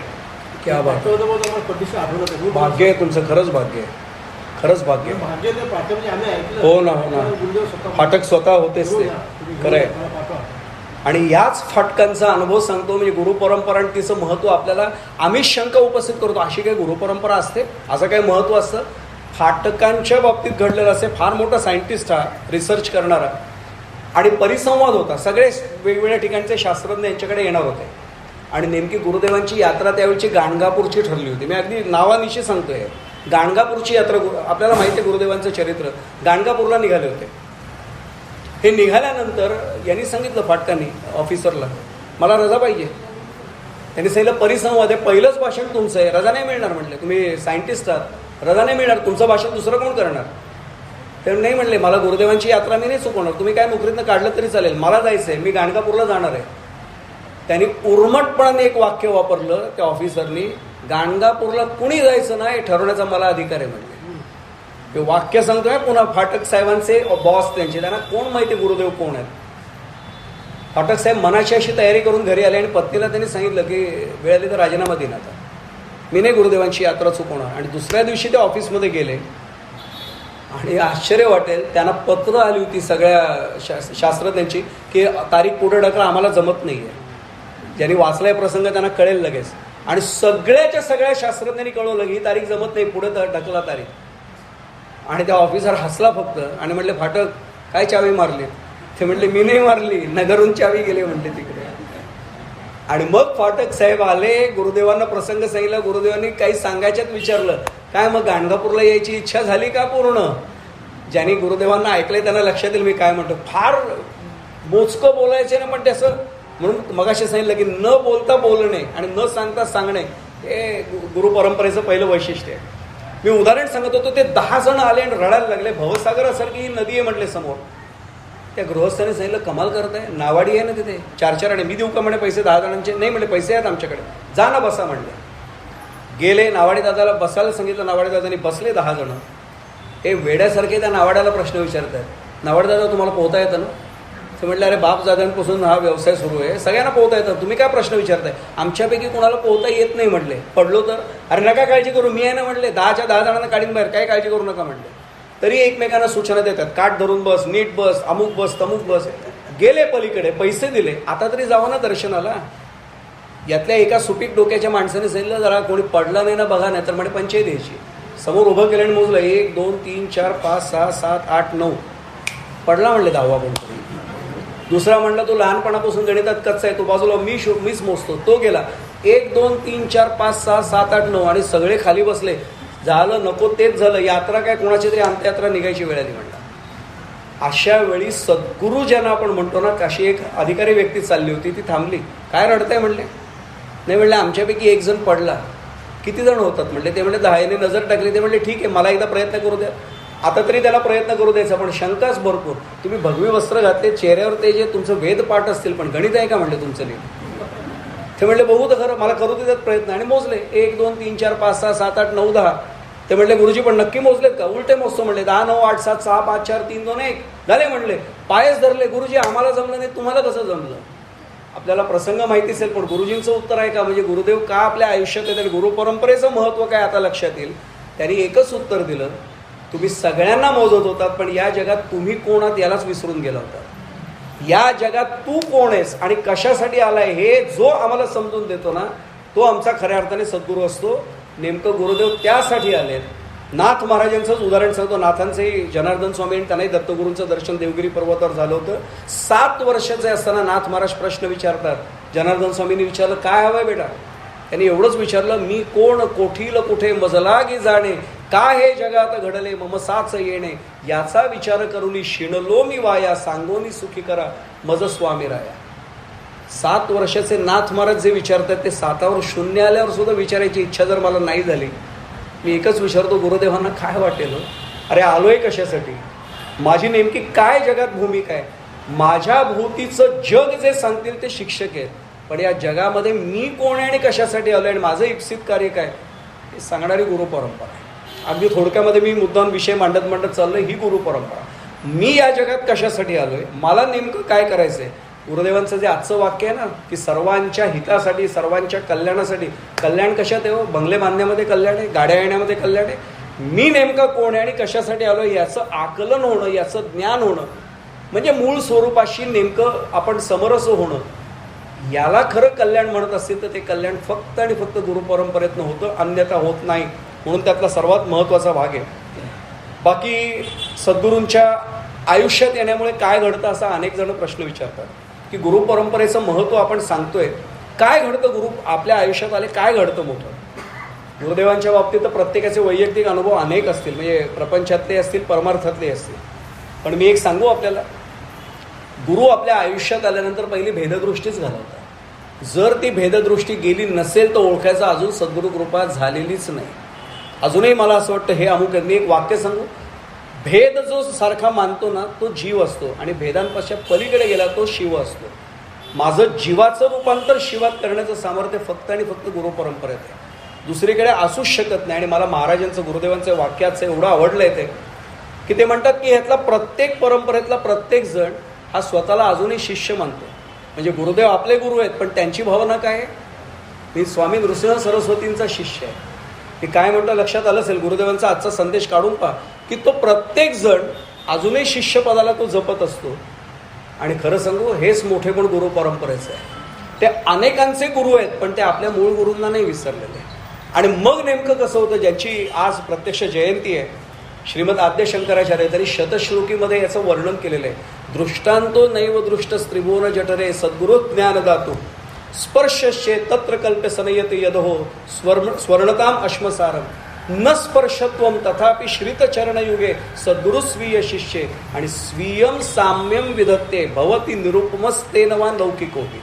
सोपं करून सांगू, लोह परिसाची न साहे उपमा, तुकाराम महाराजांचा अभंग. लोह परिसाची न साहे उपमा सद्गुरु महिमा अगाधची आपणा सारिखे करीती तात्काळ नाही काळ वेळ तयाला. ही गुरुपरंपरा आणि त्याचं महत्त्व 2 ओळीमध्ये मी सांगितलं. एक, ज्यांच्या आज जयंती त्या श्रीमद आद्य शंकराचार्यांनी, आणि वैशिष्ट्य असं, श्रीमद आद्य शंकराचार्य हे जगद्गुरू आहेत आणि जगद्गुरू तुकाराम महाराज हेही जगद्गुरूच आहेत. संत तुकाराम महाराज जगद्गुरू आहेत. मला एकाने प्रश्न विचारला होता, मला हसू एवढ्यासाठी येतं. एकाने प्रश्न विचारला, आमच्या शिक्षण क्षेत्रात खूप असे प्राध्यापक आमचे मित्र मला आवडतात आणि असे मित्र, कारण ते आपल्याला इतकं विचारायला भाग पाडतात ना. ते म्हटलं का हो, सगळे संत एकच कसे काय सांगतात म्हणले. म्हणजे म्हटलं तुम्हाला काय म्हणायचं, आक्षेप आहे का? नाही, पण सगळे एकच सांगतात. म्हणजे 700 वर्षांपूर्वी तेच सांगतात, 400 वर्षांपूर्वी आले आणि आता 100 वर्षापूर्वी तेच सांगतात. म्हटलं महाराज तुमचा प्रश्नच चुकला आहे. जे सगळे एकच सांगतात तेच संत असतात आणि एकमेकांचं खोडून काढतात ते तथाकथित विचारवंत असतात. ही माहिती म्हणून सांगतो. मला पुन्हा हसू येतं एवढ्यासाठी. त्या टी व्हीच्या चॅनल्सवर आम्ही वेगवेगळ्या कार्यक्रमात असतो. एका चॅनल, मी नाव घेत नाही कारण सगळेच माझ्या प्रेमाचे चॅनल्स आहेत, त्यांनी नाव टाकलं श्रीराम पुरोहित आणि खाली लिहिलं ज्येष्ठ विचारवंत. आणि नेमकं आमच्यासमोर ते टिकर्स येत राहतात. बोलता येत नाही, काही लाईव्ह कार्यक्रम असतो, काही बोललो नाही मी. कार्यक्रम झाल्यावर त्यांनी सर खूप छान झालं, खूप चांगले बोललात. म्हटलं पण मी तुमचं काही पाप केलं आहे का? म्हटलं काही. ते एकदम बघायला लागले, आमच्याकडनं काही चुकलं का? नाही म्हटलं मीच विचारतो, माझ्याकडनं काही चुकलं आहे का? म्हटलं. ते एवढे एकदम सिरियस झाले. काय झालं काय सांगा ना. म्हटलं अहो शिवाय द्यायचे तो तोंडावर द्यावं, जाहीर नका ना देऊ. ते बघायला लागलं, काय शिवाय कोण, हे तुम्ही बोलला का रे कोणी? काय नाही. म्हटलं त्यांना कशाला विचारत आहे. म्हटलं तुमच्या त्या खाली जे हे येतात नावाच्या पट्ट्या येतात, म्हटलं विचारून तर देत जा. अहो म्हणजे आम्ही सांगलेलं आहे ज्येष्ठ विचारवंत. म्हटलं ही शिवी आहे, कारण एकमेकांचं खोडतात ते विचारवंत आहे. मी काय म्हटलं आपल्या लक्षात आलं असेल. मी एवढ्यासाठी हा मुद्दा सांगतोय की सगळे संत आपल्याला जीव तोडून सांगतात की बाबांनो एकच काम करा, एकदा तुम्ही तिथे गेलात ते तुम्ही त्यांच्यासारखे उद्यास गुरुदेवांनी संदेशात म्हटलेलं आहे. सोपं करून सांगतो, जे जुने पिढीतले ज्यांनी उत्सव पाहिलेत, आता नवीन पिढीत फार शॉर्टकट आले. म्हणजे आम्ही कीर्तनाला जातो, बुवांना माहिती आहे, रानडे भाऊ आपण बघितलेले त्या दिवाळीतल्या उत्सवांना जेव्हा जातो आपण, आता कोकणात सुद्धा बऱ्याच ठिकाणी सांगतो दीपमाळा म्हणून लाईटिंगच करतात. ते म्हणतात आम्हाला हे सोपं पडतं, बटन लावतात, एक कीर्तन करायला सांगतात हे जरा स्विच ऑन करा, झाले दीपमाळा. पूर्वी हे नव्हतं. ते म्हणतात आता काय बुवा ते 108 पणत्यावर कोण सांभाळत बसते, ते तेल आणा आणि ते वाट आणा आणि मग ते फुटली बिटली तर पंचायत होते. आता ह्याची पंचायत वाटायला लागली असेल तर काय बोलणार आम्ही. पण एक मी प्रश्न विचारतो, पणत्या आणि त्या पणत्या कशाला होतात सांगू आपल्याला. पहिली पणती गावातल्या एका आध्यात्मिक अधिकारी गुरुच्याकडनं लावून घेतात किंवा वयस्कर जो कोणी असेल अध्यात्मात त्याच्याकडनं लावतात आणि मग त्या पणतीच्या आधारे बाकीच्या पणत्या तेवल्या जातात. समजा 108च्या 108 पणत्या तेवून झाल्या आणि एखादा कोणी नंतर आला आणि त्याला विचारलं ती पहिली पणती कोणती होती हो, खरं सांगा शोधता येईल का? सगळ्याच पणत्या सारख्याच तेजाने ते होत आहेत. आता गुरुदेवांचं वाक्य लक्षात घ्या की त्या गुरुपरंपरेमध्ये सगळेच जण त्या अधिकाराचे होतात. आता माझा मुद्दा लक्षात आला असेल, दृष्टांतही लक्षात आला असेल. गुरुदेव एक एक वाक्य बोलतात ना, खोलात गेल्याशिवाय त्याचे अर्थ कळत नाहीत अनेकदा. सगळेच नृसिंह सरस्वती स्वामींचा जो अधिकार होता गुरुदेवांचा त्याच्यापेक्षा यत्किंचितही कमी होता का? शृंगेरी पीठाचे शंकराचार्य उगाच नाही मानायचे. आणि आपल्याला माहिती आहे नगरला आपण अनेकदा दर्शन घेतले, दत्तगुरूंची पावलं वाटेल तिथे दत्तगुरू येतील का हो? पदचिन्ह जर आपली ठेवून गेले असतील उगाच आले असतील. आपल्याच घरी खरं तर आले. हेच मी एका वाक्यात सांगतोय. जो अधिकार नृसिंह सरस्वती स्वामींचा तोच अधिकार गुरुदेवांचा. याच्यापेक्षा अधिकारात कुठे फरक आहे? आता लक्षात येईल. स्वीयम साम्यम विधत्ते भवती निरुपमस्तेन वा लौकिको. याच स्वरूपाची नेमकी गुरुपरंपरा आणि त्याचं हे नेमकं महत्त्वाचं. वेळ कमी आहे तरी मी थोडक्यात सांगतो. 13वा अध्याय माझी राहील. मी सांगितलं गुरुदेवांचा आधीचा अवतार म्हणजे आमचे ज्ञानेश्वर माऊलींचा अवतार तो खरं तर. एक मिनिट, तुम्ही वेळेकडे लक्ष देऊ नका. एक 5-1 मिनटं मी घेईन पुढची. गुरुदेवांचा आपली श्रद्धा आहे की पहिला अवतारच त्यांचा माऊलींचा होता आणि त्यामुळे माऊलींचा 13वा अध्याय माझ्या अगदी हात जोडून प्रार्थना आली, एकदा कधीतरी घरी जाऊन 13वा अध्याय काढा, ज्याला आपण नवविधा भक्ती म्हणतो बघा, भागवताने सांगितलेले. म्हणजे अगदी श्रवणम कीर्तनम विष्णू स्मरणम पादसेवनम अर्चनम वंदनम दास्यम सख्यम आत्मनिवेदनम. फक्त पुढे जाण्यापूर्वी एक सांगतो, अनेकांना काय वाटतं 9 पायऱ्या आहेत म्हणे भक्तीच्या. पायऱ्या नाही येत्या. विध याचा अर्थ प्रकार. नवविधा भक्ती म्हणजे 9 प्रकारची भक्ती, याच्यात पायऱ्या नाही आहेत. अनेकांचा हा गैरसमज आहे, कीर्तनकारांपैकी आमच्यापैकी अनेकांचा गैरसमज आहे. मी एक प्रश्न विचारू, आपण जेव्हा म्हणतो की काय जेवायला गेलो तर काय, अरे काय जेवण तुम्हाला सगळं नानाविध पक्वान्न केली होती, म्हणजे अनेक प्रकारची पक्वान्न होती. अनेकांना काय वाटतं सांगू, आता तुम्ही समजा श्रवण करताय, अनेकांना वाटतं काय बुवा आम्ही तर श्रवण पायरीवर होतो, अजून केव्हा कीर्तन जमणार, केव्हा विष्णू स्मरण. प्रत्येकाच्या वाट्याला योग्य अशी भक्ती भगवंत देतोच. ही नाही जमत ती जमेल, ती नाही जमत ही जमेल. तसं अगदी सोपं करून सांगू, वर्गामधला प्रत्येकजण पहिला क्रमांक नाही मिळवणार, पण एखादा उत्तम चित्रकार असतो तेवढी चित्रकला दुसऱ्या कोणाची नसते चांगली. एखादा उत्तम कबड्डी खेळणारा असतो तेवढा दुसरं कबड्डी. भगवंत कोणालाही रिक्त असते नाही पाठवत या जगात. फक्त त्या माणसाला जर कळलं की आपल्यात काय आहे त्याचं कल्याण झालं, आणि त्यासाठी पुन्हा सद्गुरूच लागतं, कारण ते ओळखू शकतात. हे तुझ्यात हे ओळख, हे कर. मी एवढ्यासाठी सांगतोय की 13वा अध्याय जर काढला, 13व्या अध्यायामध्ये सद्गुरूंच्या संदर्भातली नवविधा भक्ती माऊलींनी दिली हो. मी खरं सांगतो तुम्हाला, एवढी भक्ती मी सुद्धा गुरुदेवांची नैसेल केली आहे, जाहीरपणाने मी सांगतो. काय शरणागती पत्करावी हो. मी एक शब्द सांगतो, म्हणजे त्याची याच्यापेक्षा काय पराकोटीची भक्ती असेल मला सांगा. एक तर पहिलं त्यांनी असं सांगितलं की तुमची जी अवघी उपकरणं असतील ती मीच व्हावं, हे मी पण म्हणेन. पण पुढचं वाक्य आहे का, तुमचं भोजन साहित्य सुद्धा मीच आणून द्यावं, आणि भोजनानंतर तुमच्या तोंडात जाणारा जो तांबूल म्हणजे विडा आहे तो मी व्हावा. जो तांबूल त्यांच्या दाताखाली चावला जाणार आहे, त्याचा चुरा होणार आहे, त्याचा भोगा होणार आहे, माऊली म्हणतात तो तांबूल तुमच्या मुखात जाणारा मी व्हावा. इथपर्यंतही कदाचित मी म्हणेन, जाऊ देत कधीतरी आयुष्य संपायचे संपेल. पुढचं म्हणतात त्याला शब्द माऊलींनी 700 वर्षांपूर्वी वापरले, तस्त. पान खाऊन झाल्यानंतर जे थुकलं जातं, ज्याला थुकदाणी पिकदाणी असे लोक म्हणतात, त्याला माऊलींच्या ज्ञानेश्वरीतला शब्द तस्त आहे. 13वा अध्याय काढून बघा. त्याने सांगितले तुम्ही जी थुंकी टाकाल ते जे तस्त आहे ना ते मी असावं. काय याच्यापेक्षा काय अजून सद्गुरूंच्या परी अनन्यता असेल. आणि मग समर्थांची ओवी आठवते, सद्गुरूपदी अनन्यता तुझं काय सिरे चिंता. आम्ही काय करतो सांगू आपल्याला, शरणागती पत्करतो, पण थोडं हातचं राखून. मी आपल्याला नाही म्हणत आहे, मी माझंच सांगतोय. ज्यांची जयंती आज आपण साजरी करतोय आद्य शंकराचार्यांची, त्यांच्याच परंपरेतले आता दुर्दैवाने नाही आहेत, पण आपल्यापैकी अनेक जणांनी त्यांचं दर्शन घेतलं असेल मला खात्री आहे. करवीर पीठाचे शंकराचार्य विद्याशंकर भारती होते, म्हणजे पूर्वीचे रामचंद्र बुवा कराडकर, आपल्या काकबुवांचे सद्गुरू. आणि माझं परम भाग्य असं की विश्व हिंदू परिषदेच्या एका कार्यक्रमानिमित्त ते कर्जतला आले होते, आणि तिथल्या कार्यकर्त्यांचं आम्हाला दडपण, कारण त्यांचे शंकराचार्यांच्या बरोबर राहणं म्हणजे थोडंसं भीतीच वाटते हो, कारण ते सोळं एवढं कडक असतं. त्यांना लक्षात आलं कीर्तनकार चांगलं गिराईक आहे. त्याने मला सांगितलं, सर ही जबाबदारी तुम्ही घ्यायची. म्हटलं कसली.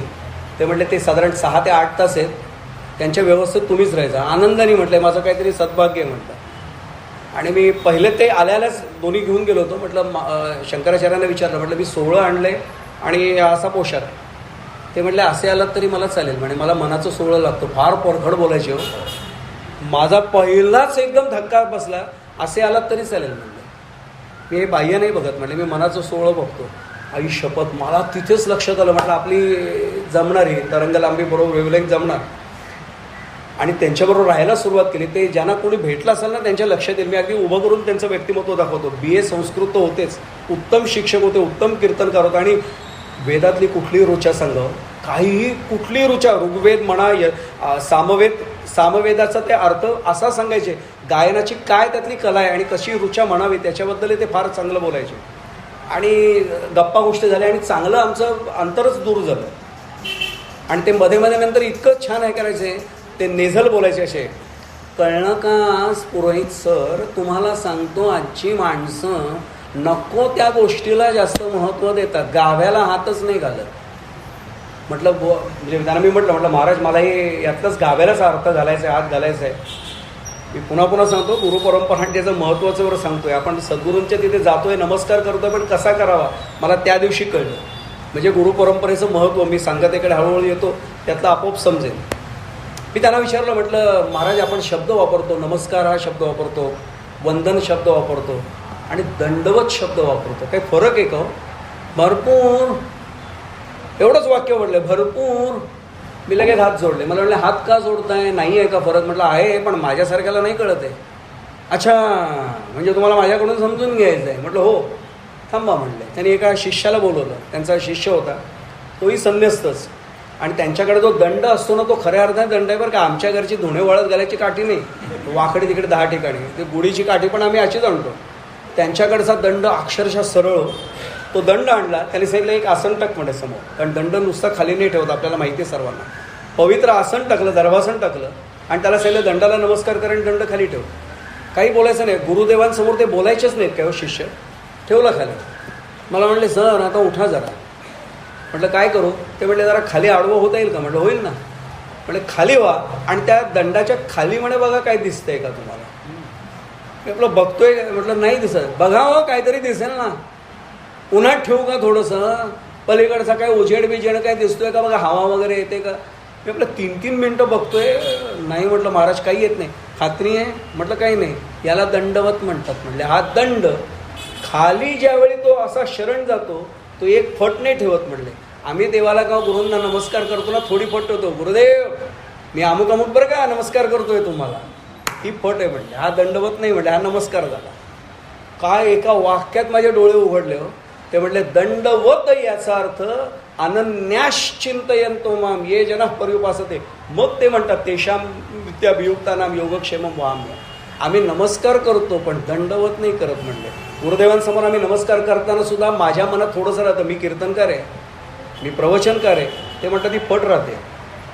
दंडवत म्हणजे गुरुदेव तुमच्याशिवाय मला कोणी नाही. आणि एकच वाक्य सांगतो, गुरुपरंपरा आणि तिचं महत्त्व कळावं असं वाटत असेल तर एकच तत्व, एक सोपा युक्तीचा प्रकार. गुरुदेवांना एक वाक्य फक्त सांगावं, गुरुदेव तुमच्याशिवाय मला जगात कोणी नाही. आणि तुमचे अनेक भक्त असले तरी एकच लक्षात ठेवा, माझ्याशिवाय तुम्हाला कोणी शिष्य नाही, अशी अवस्था माझी करून घ्या. हे माऊलींनी मागितलं 13व्या अध्यायात. अहो गुरुगृह जे देशी तो देशुची वसे मानसी, विरहिणी का जैसी वल्लभा, ते माऊलींचे शब्द आहेत. मी नगरला रोज नाही जाऊ शकणार आहे, पण नगर ज्या बाजूला आहे त्या बाजूला बघितल्यानंतर माझ्या मनामध्ये इतका विरहाची भावना निर्माण झाली पाहिजे. विरहिणी का जैसी वल्लभा, ते हे पूर्वीची 700 वर्षांपूर्वीची ओवी आहे. त्यावेळी जी विरहिणी असायची का असायची? नवरा एकतर युद्धावर गेलेला असायचा, तो काही महिने किंवा व्यापारासाठी गेलेला असायचा, अनेक महिने किंवा अनेक वर्ष यायचा नाही. आणि ती विरहिणी अशी वाट पाहून आतुरतेने चातकासारखी बघायची. माऊली म्हणतात की जर माझी गुरुपरंपरा खरंच मला पटलेली असेल तर मी माझ्या गुरूंचा जिथे देश आहे म्हणजे जिथे वस्ती आहे तिथे डोळे लावून बसलो पाहिजे. माझी आस तिथे पाहिजे. तियेकडून येत असे वारा, आडपणे करो धरा. वारा जरी तिकडचा आला तरी तो मी अंगावर घेतला पाहिजे आणि मला जाणवलं पाहिजे तो वाऱ्याचा स्पर्शने गुरुदेव हात फिरवत आहेत माझ्या अंगावरनं. ही भावना ज्यावेळी येईल ना सज्जनो, माझी खात्री बाळगा, माऊलींनी जी भक्ती आपल्या सद्गुरूंच्या संदर्भात केली ना ती मलाही अनुभवता येईल. मी एवढी भावना ठेवतो का उत्कट, तर मला गुरुपरंपरेचं महत्त्व कळेल. नगरच्या दिशेने आलेला वारा मला वाटतो शेजारच्या बिल्डिंगकडनं आला, येऊ देत कुठनंही. माझी श्रद्धा जर असेल ना, नगरकडनं आलेला वारा आहे, तो गुरुदेवांचा स्पर्श आपोआप समजेल. मी काय म्हणतोय आपल्या बरोबर लक्षात आलं असेल. मी सांगतेकडे येताना एक 5 मिनिटं अजून आपली घेतो मुद्दा म्हणून. आपण ओवी घेतले, मजहृदयी सद्गुरू जेणे तारिलो हा संसार पोरू. माऊली म्हणतात की हे गुरुदेव माझ्या हृदयामध्ये हृदय सिंहासनावर आरूढ आहेत. आज आद्यशंकराचार्य जयंतीच्या निमित्ताने गुरुपरंपरा आणि तिचं महत्त्व पाहताना मी अंतर्मुखून विचार करायला पाहिजे की माझ्या हृदय सिंहासनावर गुरुदेवांनी बसावं असं मला खरंच वाटतंय का? 100% वाटतं. हे याच्याबद्दल काही शंका नाही. प्रत्येकाला वाटतं की माझ्या हृदय सिंहासनावर गुरुदेवांनी बसावं. मी एक उदाहरण सांगतो, आपल्याला कदाचित आश्चर्य वाटेल. लैला आणि मजनू हे नाव नको त्या बाबतीत लोक घेत असतात. मी मुद्दामून उदाहरण सांगतो. ज्या दिवशी लैलाला घरामध्ये बंद करून ठेवलं जातं तेव्हा तो मजनू तिच्या घराच्या त्या वाटेवर तिथं जी गल्ली येत असते तिथे बसतो. आता तो तिकडचा प्रसंग आहे, म्हणजे गल्फ कंट्री ज्याला आपण म्हणतो आता आखाती देश, खाली वाळू तापलेली आहे, वरनं सूर्य आग ओकतोय, लोक वेड्यात काढतात, म्हणजे मजनू वेडा झाला असतो. काही म्हणा म्हणजे त्याला परवाच नव्हती. मी माझ्या गुरुभक्तीत खरंच मी तिथे संदर्भ सगळे तिथे देणार आहे बरं का. मी खरंच एवढा वेडा होतोय का. आणि तेवढाच एक कुत्रा आला तिकडनं त्या लैलाच्या घराच्या जवळनं, त्यांनी त्याचे पाय पकडले आणि त्याला नमस्कार त्यांच्या पद्धतीने जो काय असेल तो केला. सगळे हसले, म्हणले मजनू पागल झाला. मित्र शेवटी आला आणि म्हटलं मजनू तुला सगळे वेडे समजतात. तो म्हटलं लोक काय म्हणतात मला देणं घेणं नाही आहे, मला लैला नाही ना भेटत आहे. तिच्याकडनं कुत्रा आला ना त्याचे पाय धरले तरी माझ्या भावना लैलापर्यंत पोचतील. अहो जर एक व्यक्ती दुसऱ्या व्यक्तीवर प्रेम करताना ही भावना पोचवते आणि ती पोचल्याची त्याला आनंद मिळतो, गुरुदेवांप्रती ही भावना माझी नाही पोचणार. नगरहून हे आले आणि मी यांच्या पायाला नमस्कार केला, माझी काय श्रद्धा पाहिजे. मी नसेन आज गेलो, हे आले ना गुरुदेवांचं दर्शन घेऊन, माझा नमस्कार पोचला गुरुदेवांना. ही श्रद्धा असेल ना खरंच तुम्हाला काहीतरी दृष्टांत मिळाल्याशिवाय राहणार नाही. मी पुन्हा पुन्हा आसनावरनं सांगतो. आणि याच मजनूची ती तपश्चर्या म्हणा काही म्हणा, प्रेषित वरनं जात होते, त्यांनी आपल्या दूताला खाली पाठवलं आणि सांगितलं त्या मजनूला सांग प्रेषित तुला हाक मारताय. हा बघायला तयार नाही, याला हलवलं. मजनूने सांगितलं कशाला हलवतं, मी तुमचं काही वाकडं केलं का, मी बाजूला कुठे रस्त्यात बसलो नाही, मी बाजूला बसलोय.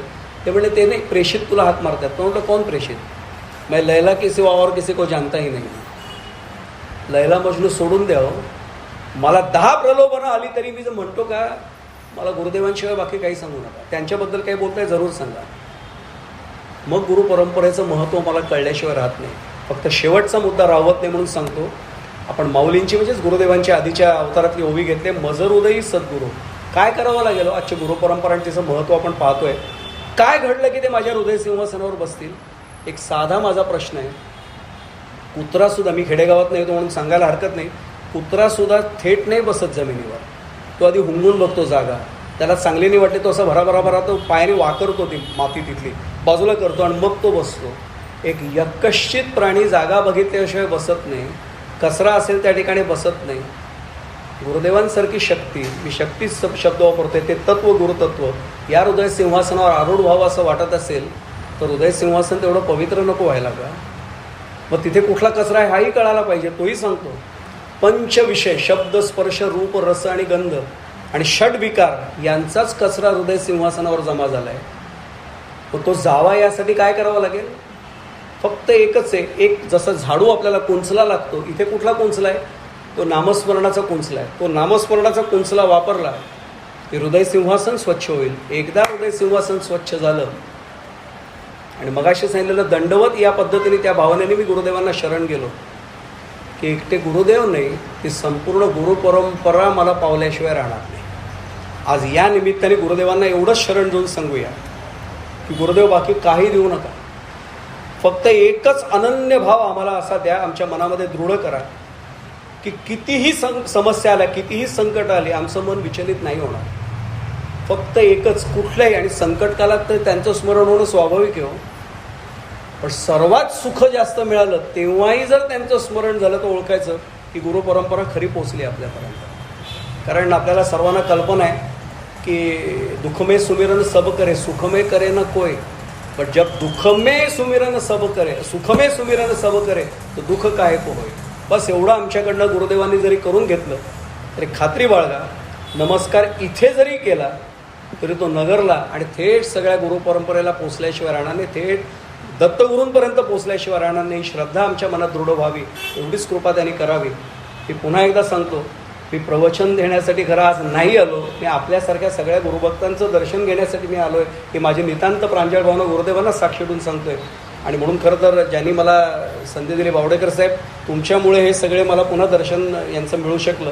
गुरुदेवांनीच तुम्हाला ती प्रेरणा दिली यात शंकाच नाही, 100% गुरु नक्कीच. आणि म्हणूनच मी एक सांगू आपल्याला, मला थेट नगरला नाही जायला मिळालं तरी चालेल, आज मला आनंद मिळतो, मी नगरलाच बसून जणू काही सेवा करतोय. त्यामुळे हा आनंद मिळणं हे माझंही भाग्य आहे. त्यामुळे आपल्या सर्वांच्या चरणी पुन्हा एकदा नतमस्तक होतो. गुरुदेवांना आपल्या सगळ्यांचा प्रतिनिधी म्हणून प्रार्थना करतो की गुरुपरंपरा, तिचं महत्त्व याचं कायम आमच्या मनामध्ये चिंतन सुरू राहू दे. बाकी काही देऊ नका, तुमच्या चरणाशिवाय दुसरीकडे कुठे बघण्याची सुद्धा इच्छा मनात राहू देऊ नका. एवढीच कृपा आमच्यावर त्यांनी करावी ही प्रार्थना त्यांच्या चरणाशी करतो. झालेली सेवा गुरुदेवांच्या चरणी दत्तगुरूंच्या चरणी समर्पित करतो. इथेच वाणीला पूर्णारंभ देतोय. कृष्णाय वासुदेवाय हरये परमात्मने प्रणतः क्लेशनाशाय गोविंदाय नमो नमः. सिद्धांत अवधूत चिंतन श्री गुरुदेव दत्त. सिद्धांत अवधूत चिंतन श्री गुरुदेव दत्त. सिद्धांत अवधूत चिंतन श्री गुरुदेव दत्त. सद्गुरु श्री रामकृष्ण क्षीरसागर स्वामी महाराज की जय. श्री गुरुदेव